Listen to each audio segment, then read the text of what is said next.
দাঁড়া, তোর স্বামীকে ফোন দে, দাঁড়া। হ্যালো, কে? হ্যালো, আমি গামছা মাস্তান বলতেছি। আরে ভাই, আমি খাচ্ছি, পরে কথা বলি। গামছা, হ্যালো। কি আমার জামাই তোর মুখের উপরে ফোন কাটিয়ে দিছে? আমি বলছিলাম না, ভালো করছে। আচ্ছা। আবার ফোন দে, দাঁড়া। এটার জন্য ফোন কেটে গেছে, দাঁড়া আবার ফোন দে। হ্যালো। হ্যালো, আরে ভাই, চাটা একটু ঠিক মতো খাইতে দেবেন না, কি বলবেন বলেন তো? আমি গামছা মাস্তান বলতেছি, আমি তো বউকে কিডন্যাপ করেছি। তোর বউকে যদি ফিরে পেতে চাস তাহলে 1 লক্ষ টাকা নিয়ে আমার সাথে দেখা কর, তাড়াতাড়ি আমার সাথে দেখা কর।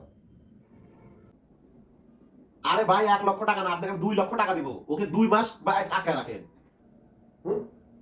কি হয়েছে? আমার জামাই কি করছে? আমাকে ছুটে নিতে আসতেছে? হ্যাঁ, তোর জামাই আমাকে 1 মাস রাখতে বলছে তোকে, আমার টাকা পাইলেই হয়েছে। এ আবার কেমন জামাই? তোর জায়গায় আমি হইলে ওকে ঢেটে ঢেটে গুলি করে মেরে ফেলতাম।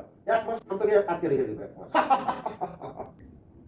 আরে শান্তি শুধু ভবিষ্যৎ জীবনে সবকিছু নাকি? জীবনে শান্তির একটু দরকার আছে। বউদের জীবনে শান্তি হয় নাকি?